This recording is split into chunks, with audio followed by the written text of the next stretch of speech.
Hi friends, ഇത് നല്ല നാടൻ പശുവിൻ നെയ്യ് എങ്ങനെ വീട്ടിലുണ്ടാക്കാമെന്ന് നോക്കണം കേട്ടോ. കടയിൽ നിന്നൊന്നും വാങ്ങാതെ നല്ല ശുദ്ധമായിട്ടുള്ള നല്ല മണമുള്ള നല്ല പശുവിൻ നെയ്യ് എങ്ങനെ വീട്ടിലുണ്ടാക്കുന്നത് നോക്കാം. അപ്പോൾ ആദ്യം ഇത് ഉണ്ടാക്കാൻ വേണ്ടിയിട്ട് 1 ലിറ്റർ പാല് തിളപ്പിച്ചിട്ട് അത് തണുപ്പിച്ചിട്ടുണ്ട്. അപ്പോൾ ഇതിൻ്റെ പാട കിട്ടുമല്ലോ, ഇതിങ്ങനെ പാട അതിൽ എടുത്തിട്ട് ഒരു പാത്രത്തിലിട്ടിട്ട് സ്റ്റോർ ചെയ്യാണ്. ഫ്രീസറിൽ വെച്ചിട്ടാണ് സ്റ്റോർ ചെയ്യുന്നത്. ഇതിപ്പോൾ ഇതുപോലെ ഞാൻ 1 മാസത്തോളം ഇതുപോലെ പാട മാത്രം എടുത്തിട്ട് ഫ്രീസറിൽ വെച്ച് സ്റ്റോർ ചെയ്തതാണ് ഈ കാണുന്നത്. ഇത് ഏകദേശം ഇപ്പോൾ 1 മാസമായിട്ടുണ്ട്. ഫ്രീസറിൽ തന്നെ സ്റ്റോർ ചെയ്യണം കേട്ടോ. ഫ്രിഡ്ജിലാണ് സ്റ്റോർ ചെയ്യുന്നതെങ്കിൽ അത് കേട് വന്ന് പോകും. ഇപ്പോൾ ഞാൻ ഫ്രീസറിൽ സ്റ്റോർ ചെയ്ത കാരണം സ്മെല്ല് വ്യത്യാസമൊന്നുമില്ല. ഇനി ഇതൊരു വലിയ പാത്രത്തിലേക്ക് മാറ്റിയിരിക്കുകയാണ്. ഇതിലേക്ക് നമുക്ക് കുറച്ച് തൈര് ഒഴിച്ചു കൊടുക്കണം.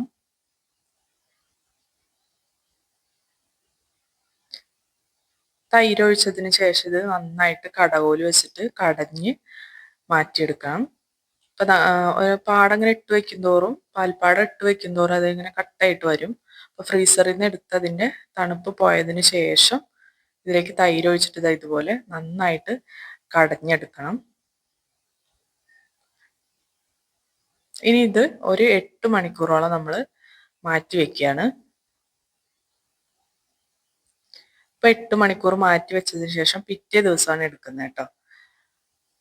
അപ്പൊ അതിൻ്റെ അടിയിൽ കുറച്ച് വെള്ളം ഇങ്ങനെ ഊറി വന്നിട്ടുണ്ടായിരുന്നു. അത് ഞാൻ ഒഴിച്ചു കളഞ്ഞിട്ടുണ്ട്. ഇപ്പൊ നല്ല തിക്കായിട്ട് വന്നിട്ടുണ്ട് തൈര് ഒഴിച്ച കാരണം. ഇനി ഇത് നമുക്കൊരു പാത്രത്തിലേക്ക് മാറ്റാം. ഇനി ഫ്ലെയിം ഓൺ ചെയ്തിട്ട് ഇത് നന്നായിട്ട് തിളപ്പിച്ചെടുക്കണം. ആദ്യം ലോ ഫ്ലെയിമിൽ ഇട്ടിട്ട് തിളപ്പിച്ചെടുക്കാം, അല്ലെങ്കിൽ ഇതിൻ്റെ അടിയൊക്കെ കരിഞ്ഞു പോവും. ഇതുപോലെ നന്നായിട്ട് ഒന്ന് തീ കത്തിച്ചിട്ട് നന്നായിട്ട് ഒന്ന് ഇളക്കി മിക്സ് ചെയ്തെടുക്കണം.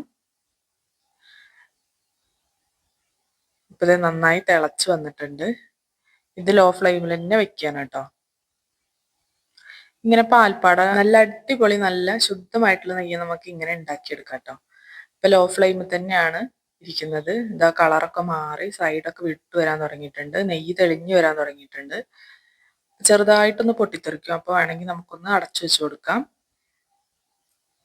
ഇനി ആ വൈറ്റ് കളർ മുഴുവൻ നന്നായിട്ട് വെന്ത് നല്ല റെഡ് കളറായിട്ട് വരണം. അതാണ് അതിൻ്റെ പാകം.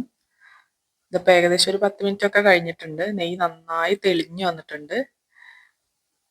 നന്നായി ഇളക്കി കൊടുത്ത് നന്നായിട്ട് മൊരിയിച്ചെടുക്കണം. ഇപ്പൊ നല്ല റെഡ് കളറായിട്ടുണ്ട്. ഇതിന്റെ കറക്റ്റ് പാകമാണ് കേട്ടോ. ചിലരിതിൽ മുരിങ്ങയില ഇട്ടിട്ടാണ് തിളപ്പിച്ചെടുക്കുക, ചിലര് തുളസിയിലിടും. ഞാനിപ്പോൾ തുളസിയുടെ കതിരാണ് ഇട്ട് കൊടുത്തിരിക്കുന്നത്. ഇതും കൂടി ഇടുമ്പോഴേക്കുണ്ടല്ലോ നെയ്യിന് നല്ല മണമാണ് കേട്ടോ.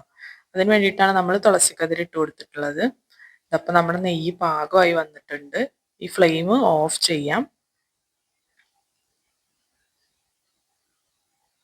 1 മാസം മാത്രം എടുത്തു വെച്ചിട്ടുള്ള പാടയിൽ നിന്നാണ് നമുക്ക് ഇത്ര നെയ്യ് കിട്ടിയത് കേട്ടോ. ഇനി നന്നായിട്ടൊന്ന് അരിച്ചെടുക്കാം.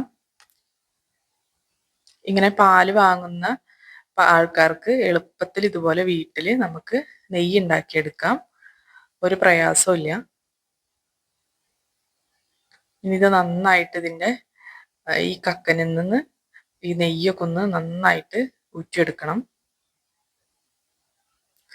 ഇത് ഇതിൻ്റെ കറക്റ്റ് പാകമാണ് കേട്ടോ. ഇനി അടുപ്പിൽ വെച്ച് കഴിഞ്ഞാൽ ഗ്യാസിൽ വെച്ച് കഴിഞ്ഞാൽ ഇത് കരിഞ്ഞു പോവും. അപ്പം നെയ്യിൻ്റെ കളർ കണ്ടോ, കറക്റ്റ് കളറാണ്, നല്ല മണമാണ്.